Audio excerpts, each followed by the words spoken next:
Dobrodošli u eklektičnu kuhinju. Danas radimo kuhinjske spužvice, zabavan desert za 1. april.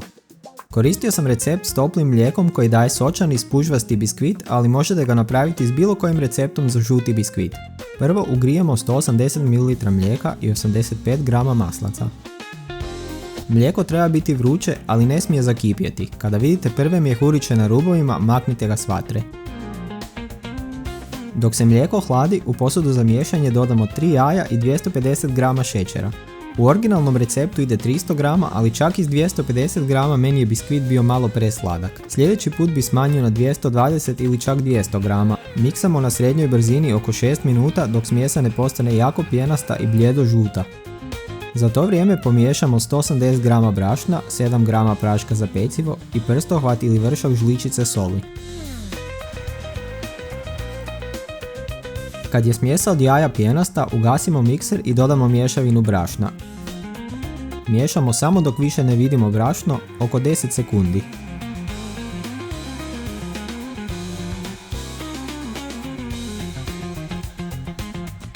Ako koristite stolni mikser, lopaticom ostružite stjenke posude kako ne bi ostalo brašno na rubovima ili na dnu. Dodamo oko 2 žličice ekstrakta vanilije ili 1 vanilin šećer te malo žute boje kako bismo dobili svijetli biskvit. Nastavimo miješati i polako ulijevamo toplu smjesu mlijeka i maslaca. Ne miješamo predugo, meni je trebalo oko 30 sekundi, a vjerojatno sam mogao stati i malo ranije. Odvojimo četvrtinu ili trećinu smjese i dodamo zelenu boju.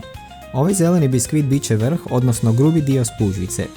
Za tamniju nijansu možete dodati pola žličice do žličice kakaa.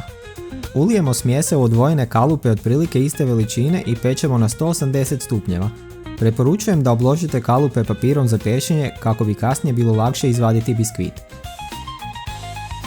Manji biskvit pečemo 10 do 15 minuta, a veći oko 30 minuta ili dok čačkalica zabodena u sredinu ne izađe suha. Ostavimo ih da se ohlade u kalupu. Kad se biskviti ohlade, žuti premažemo s par žlica pekmeza od marelice.